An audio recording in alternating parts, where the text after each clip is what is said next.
Good evening, everyone. I'm Elizabeth Vargas. We begin tonight with breaking news. The federal grand jury has just indicted former National Security Advisor John Bolton over the handling of classified information. The indictment charges Bolton with a whopping 18 counts, 10 for unlawful retention of national defense information, and 8 for transmitting it through his personal email and messaging apps. Bolton served as President Trump's national security advisor from April 2018 to September 2019. He allegedly shared more than 1,000 pages of information over 7 years, right up until this past August, with 2 people, quote, without security clearance. There are reports those 2 people are his wife and his daughter. DOJ prosecutors say these documents, some of them labeled top secret, included intelligence about future attacks and foreign adversaries. They allege that Bolton had them in his home in Maryland, which FBI agents, if you may remember, raided in August. You can see them in video hauling out boxes. The news came today as President Trump was holding a press conference at the White House. Here's how he reacted. I didn't know that. You told me for the first time, but I think he's, a bad person. I think he's a bad guy. Yeah, he's a bad guy. It's too bad, but that's the way it goes. Case against him? That's the way it goes, right? That's the way it goes. Will I what? Have you reviewed the case against him? No, I haven't. But I just think he's a bad person. Bolton is now the 3rd Trump critic slapped with an indictment in recent weeks, joining former FBI Director James Comey and New York Attorney General Letitia James. Let's go right now to Zach Schoenfeld, the legal reporter for The Hill. Zach, you were in the courtroom today. The indictment was unsealed less than an hour ago. What does it say? Hey, Elizabeth. Well, these charges against John Bolton really boil down to 2 different buckets. The first bucket accuses him of unlawfully transmitting national defense information.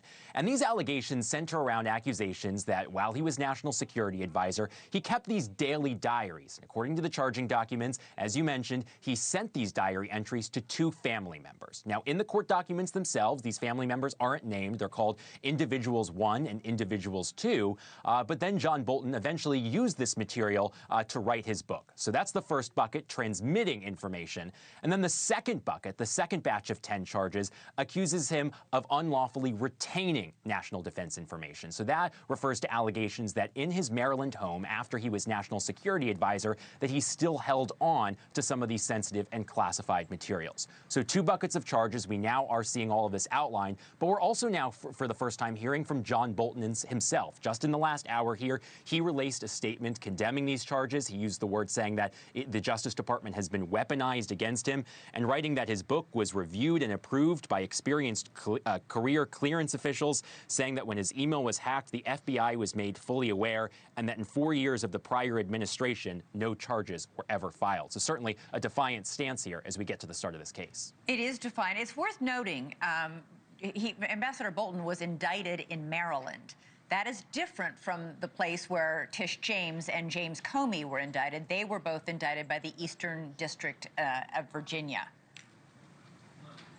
That's right. And in fact, all 3 of these officials, they're now going to be going to different jury pools, because even though the James Comey and Letitia James were both indicted in that Eastern District of Virginia, they're being indicted in different divisions of that court, which carries along with them different jury pools. So looking at the political makeup of the 3 here, it's actually John Bolton who will have the most Democratic-friendly area, because this Greenbelt division in Maryland includes the deep blue suburbs of Maryland just outside of Washington, D.C., places like Montgomery County and Prince George's County. Now, all 3 of these jury pools do lean Democratic, but it's John Bolton who is the most. All right. Zach Schoenfeld, our legal correspondent from The Hill, thank you so much. Thank you for watching. Subscribe below and download our NewsNation app right now on your phone, and you will get fact-based, unbiased news for all Americans.